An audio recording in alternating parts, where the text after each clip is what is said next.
Hello and welcome everyone once again, or really for the first time, to the Edge podcast, the Over the Edge, the On the Edge.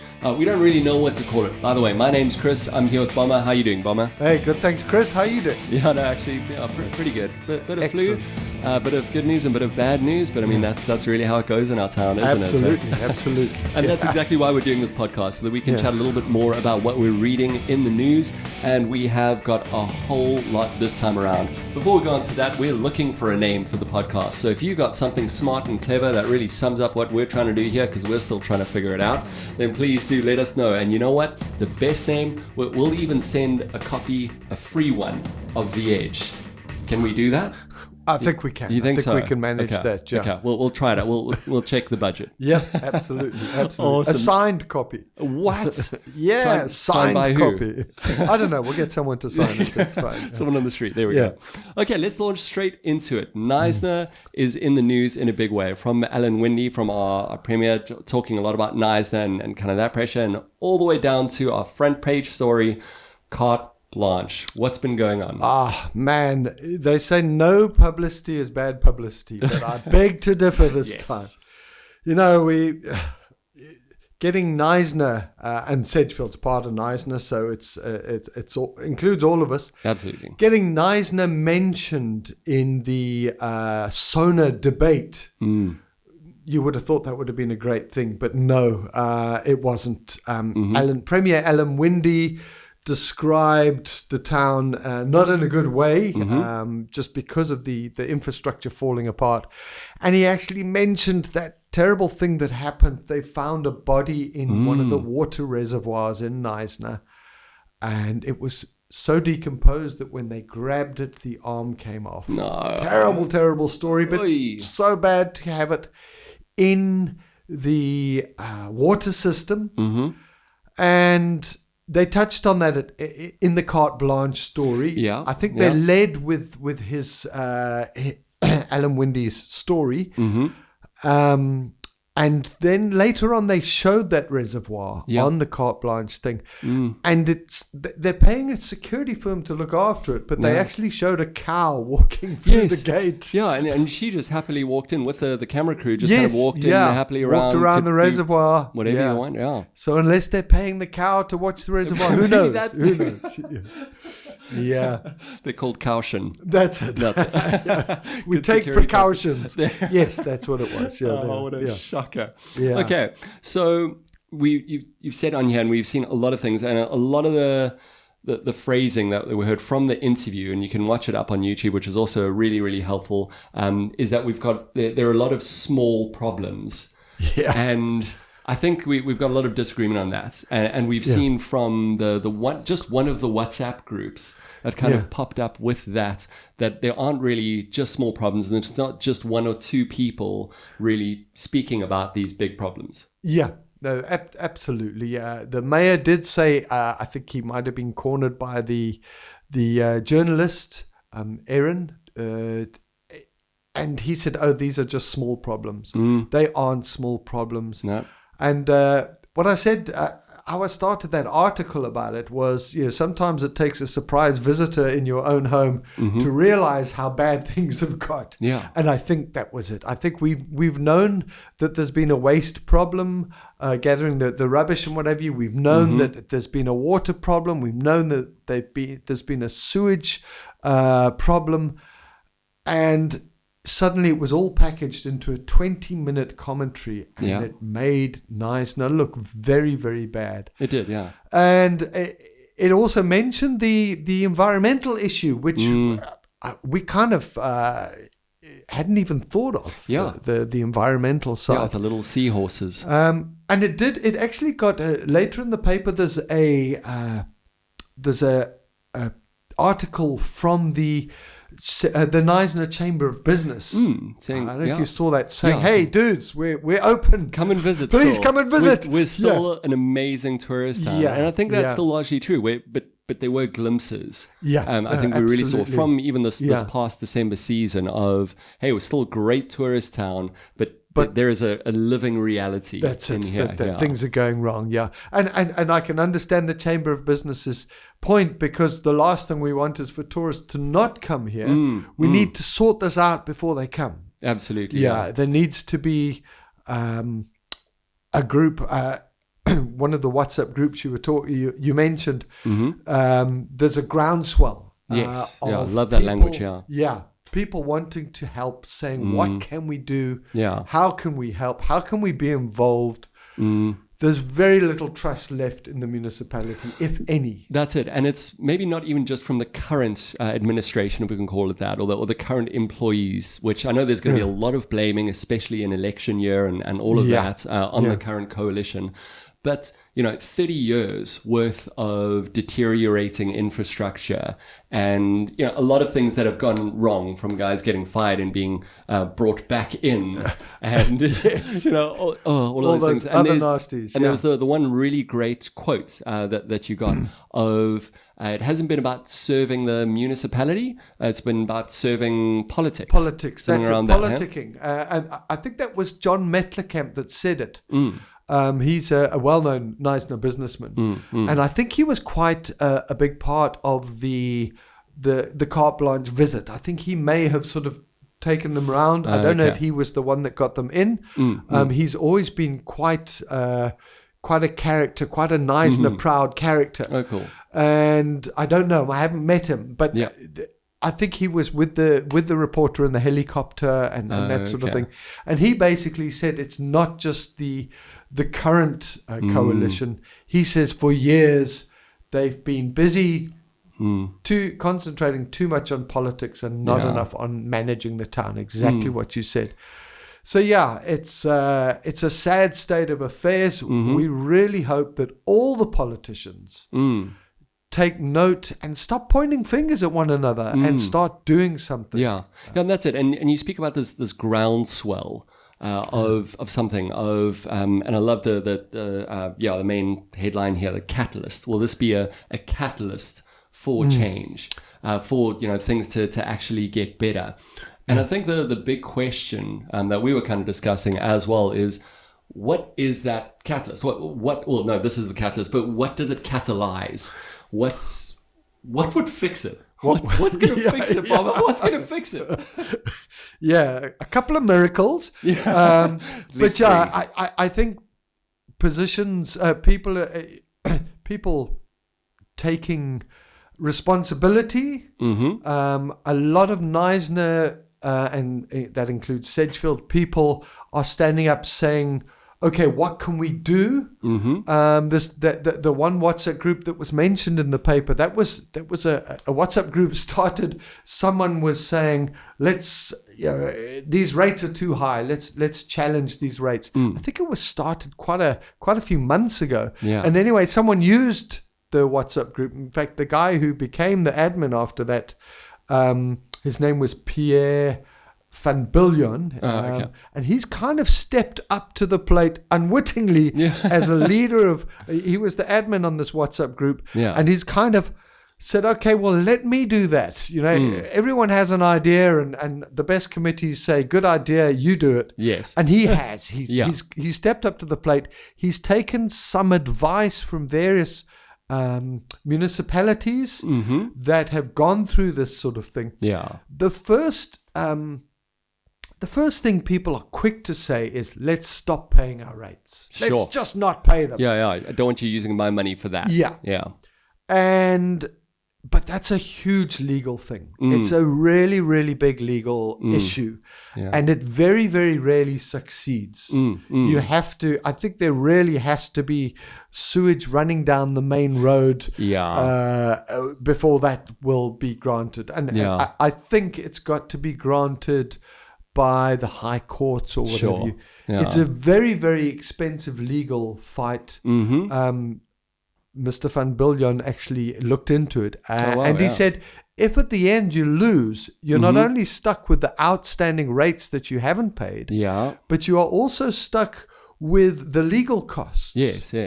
And what often happens in these situations is it's not everyone that gets taken on by the municipality. When you don't pay your rates, you're taken on as an individual. So you can be taken to court as an individual. So there's a whole lot of individuals taking this fight. I mean, obviously a class action could be formed and whatever, but it takes a lot of time, a lot of money, and chances are not positive that you would win. Yeah, no, absolutely. I mean, it's going to be a bit of a gamble. And so we do. What we're starting to see with that is just normal people coming together to start to instigate change. You know, looking at committees, looking at all of these things. And before we launch into that, we were having a little bit of an interesting discussion, kind of the rumblings of a mall.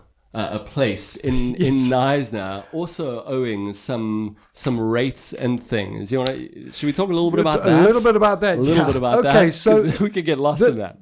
This wasn't in our paper.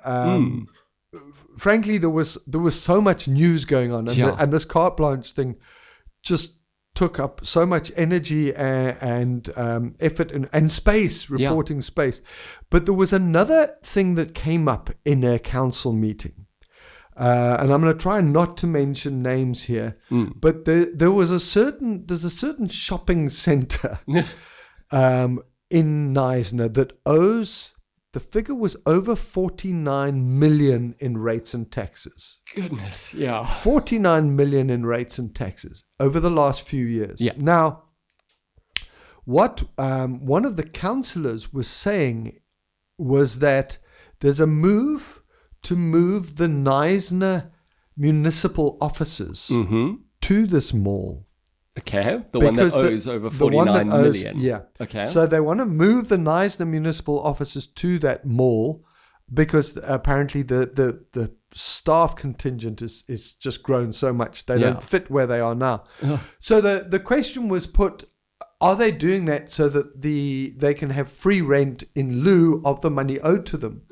And the answer to that was no. Oh my word! So I'm looking further into that and getting confirmation of that. But if that's a scary thing, and that we're not mentioning any names at the moment. Yeah. But if that is the case, then there's some serious problems because the question, the reason that the amount they owed came up at the council meeting was there was talk of writing it off. It was amongst a whole lot of other writing off 49 million to a municipality that's kind of bankrupt. Yes, a smidgen they of say bankrupt. They're not bankrupt, they're not, but they're kind of smells a little bit bankrupt. Smells a little bit bankrupt. Yeah. Oh my goodness. So this is something that's very scary. Yeah.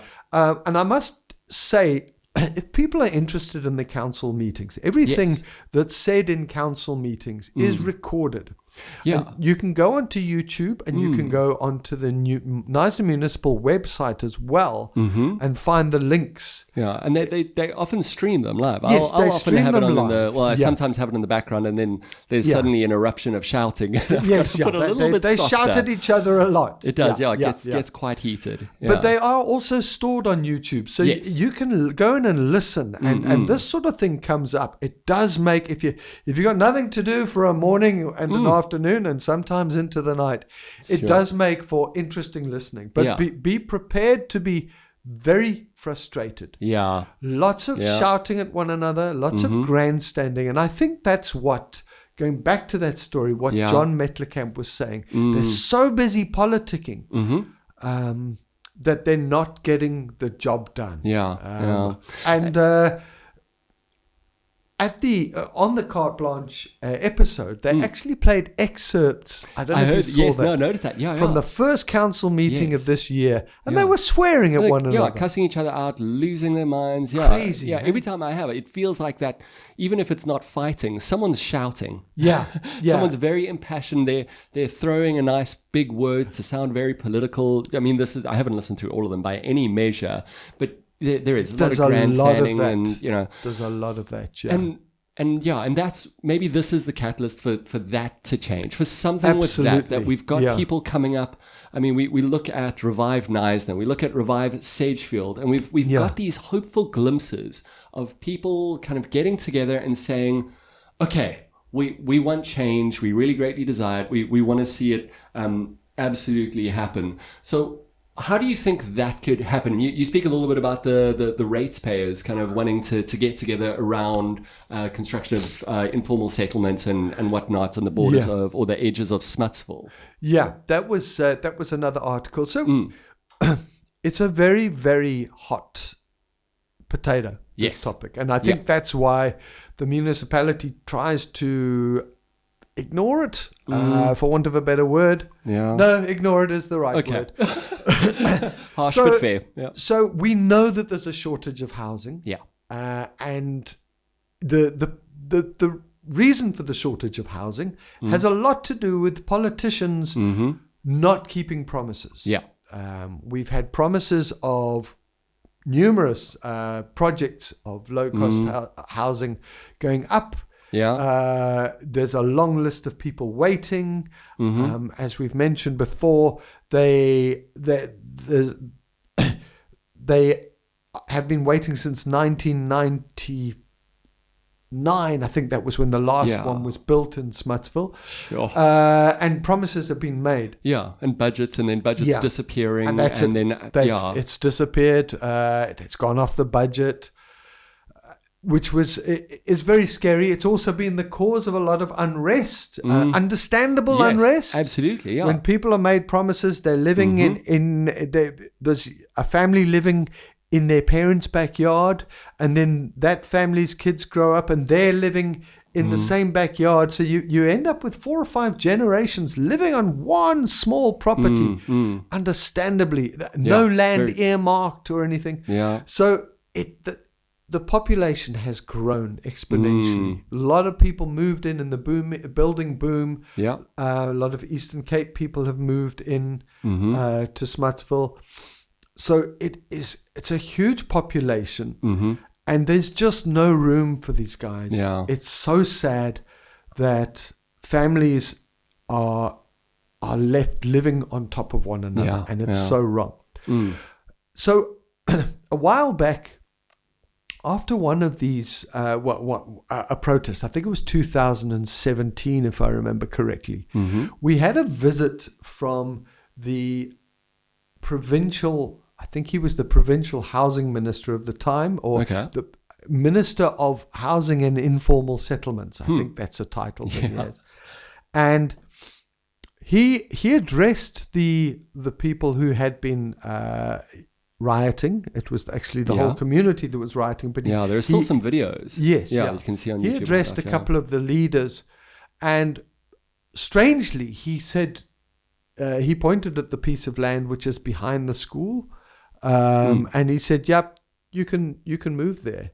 Oh wow! He kind of gave them permission just before he left. Yes. So that created a huge expectation. Yeah. And then houses were built and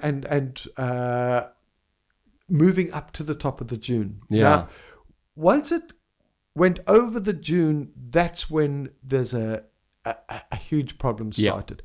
Mostly from a safety point of view. Yeah. Because it's a dune, it's a protected dune, it's very environmentally sensitive, but also very prone to collapse. Yeah. If the vegetation is disturbed. Now, obviously, when you build a house, you've got to clear the vegetation. This is what's happened. Yeah. And you can see a lot of houses up there, and you can accept that they are there to stay because the municipality has put in lights, electricity, and what have you there. So the article in this paper is because of new places being built. And a few years ago, the then municipal acting municipal manager, because of the sensitivity of the dune and the environmental dangers, she got a court order to stop any further building going up there. Now, a court order is a legal document, and the people that are supposed to act upon those are law enforcement. Yes. So the big gripe from the Ratepayers Association is that houses are being built and law enforcement aren't stopping them. Yes. Yeah. Nothing's really being done, and they should be doing something because once people move into the houses, then it's a whole social issue, and it becomes a very, very sad story. No, it is, yeah. The long answer is that we need to identify land somewhere. Yeah. There has been land in the past identified on the outskirts of Sedgefield near the Karatra turnoff, slightly up from there. Yeah. We need to identify an area where people can live with dignity. That's it, and safety. Because that is a huge issue. Seeing it's literally a sand dune. Yes, and we have these very wise stories about what you should and shouldn't build your house on. Rocks are generally better. Rocks are good, and a sand dune less so. And there was also that amazing picture that we were starting to see, some of our fossilized dunes and things like that. Yeah. It's terrifying there by Cola Beach, and then by the mouth, we had one of the dunes kind of collapsing in, and that's absolutely fascinating. Actually, we've got a bit of news there from the mouth and around the beach there. And I just love the story about Akona, Mnyolo.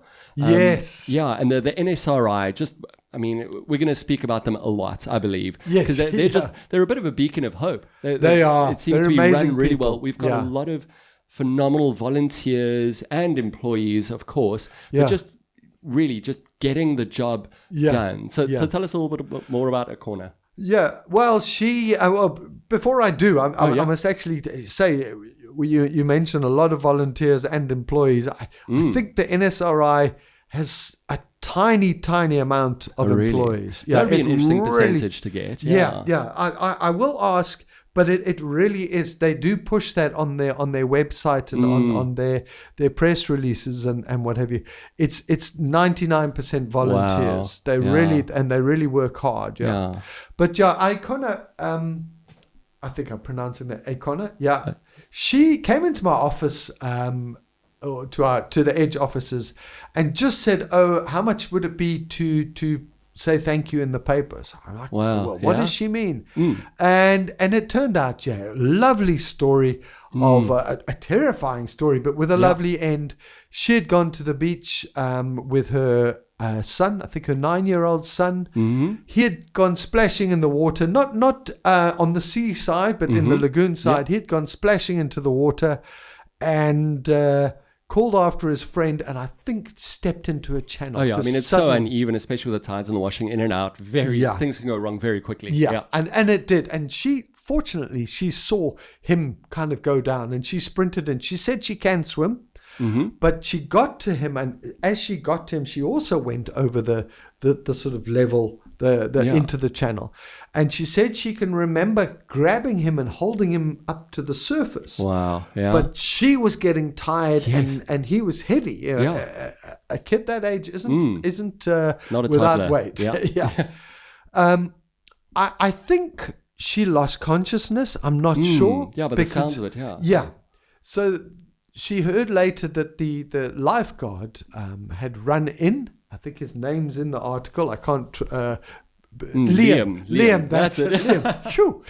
Liam ran in and helped her, grabbed her, and I think sort of obviously took her son out of her hands. I don't know the actual nuts and bolts of it, but basically got her to the bank. And she said she opened her eyes, she woke up, and everyone was staring down. Wow.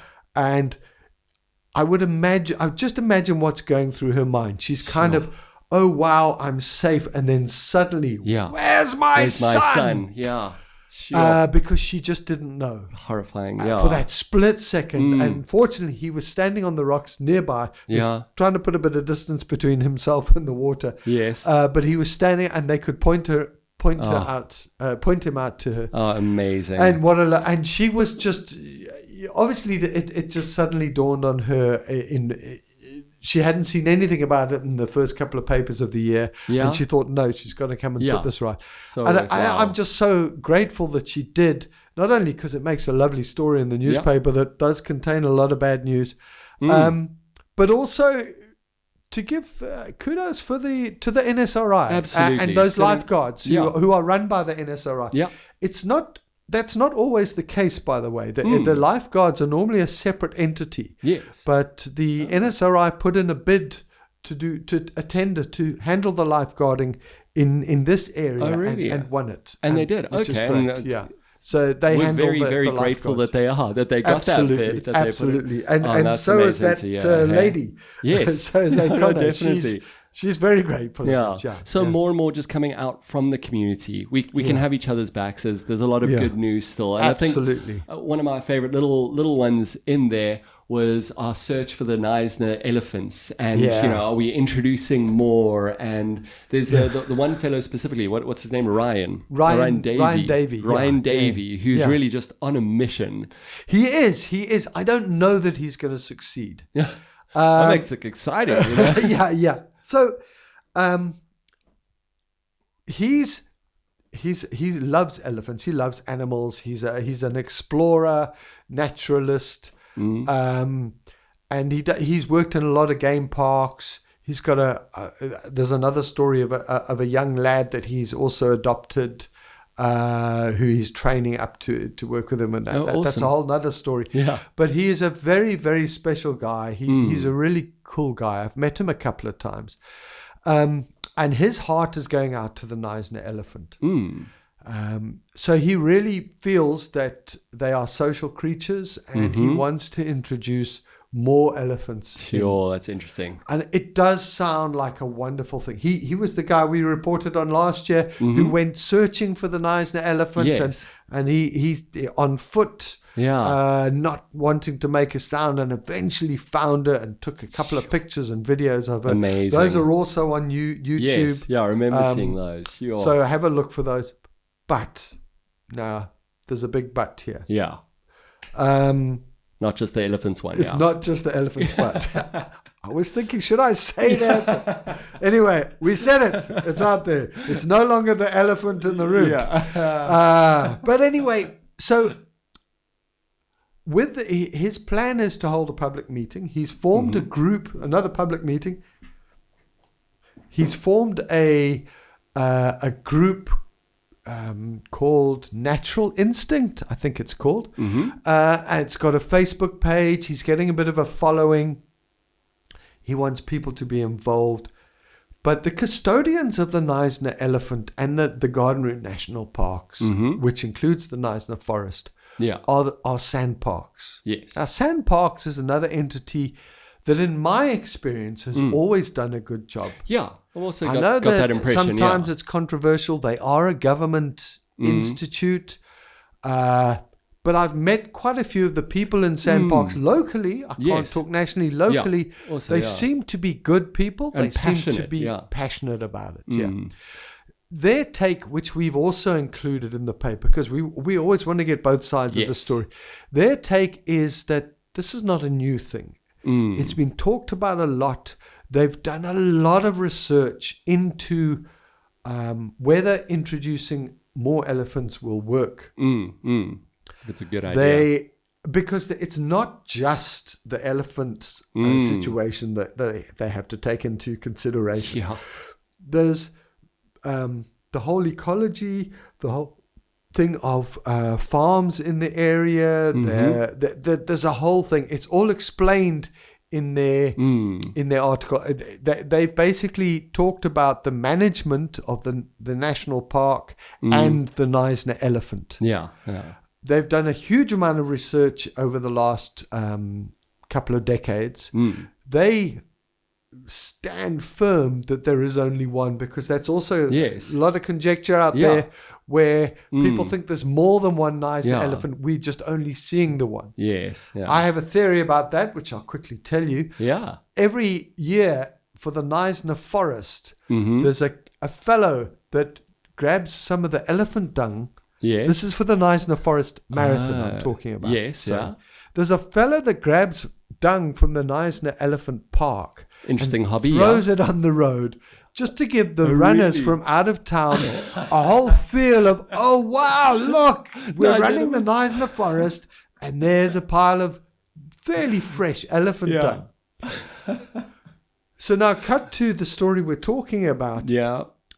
People are saying DNA tests have been done. There are more elephants. There's more than one elephant. I'm kind of thinking that pile of dung might have got kicked into the bush and someone's found it, done DNA testing and gone, there's more elephants. Yeah. Because we never hear about them being seen. That's it, yeah. Knysna Forest it's dense. Yeah. It's so dense. So it's to get really, anything to walk through there, yeah. Yeah, and I mean, people have been lost and never been found Yeah. again in there. So there is that small chance. Yeah. But I'm kind of thinking, no, it's just the one. Yeah. But I could well be proved wrong. A good thing to look out on Facebook is there is a Knysna Elephant Facebook page. Oh, really? Okay. So it's Yeah, a it'd be good thing good to check because out. there are people of both sides of the theory, and Yes. but they discuss it, and there's I'm sure footage. very, in a very civil manner, as Yeah, all yeah. Facebook discussions go. No, this one actually is. It actually civil. is. Yeah, It exists actually out there. is. Well Yeah, done yeah. to them. And I think they show a bit of footage, if I remember rightly. If anyone gets a bit of footage on the traps, they have the camera Oh, traps. brilliant! Yes. That sort of thing. But it always is the same one. But Yeah. there's a lot of people that Awesome. think differently. There's a guy called, wait for it, Yeah. Hilton Hurd. Ah. He's very involved with with research on the Knysna elephant. Amazing. I don't know if he thinks that there is a herd or not, but his surname is Hilton Hurd. There's a job It's all hearsay. description. Yes, absolutely. Oh, it's amazing what people can do when we get together with a shared vision and a shared goal. And I think we've got that for our beloved town. And it's going to take more than just our discussion. It's going to take stepping up to leadership. And it's something that we greatly desire, the right people in the right places. But let's keep discussing it. Let's make sure that those discussions don't just turn into fighting, because then we get, maybe even further back. But with great discussion, we can achieve great, great things. And I'm looking forward to hearing what comes out from all of this. Mama, thanks so much for this. This has been absolutely awesome. Looking forward to the next one. Absolutely. Let's do it again in 2 weeks' time. Done. Cheers, mate. Ciao.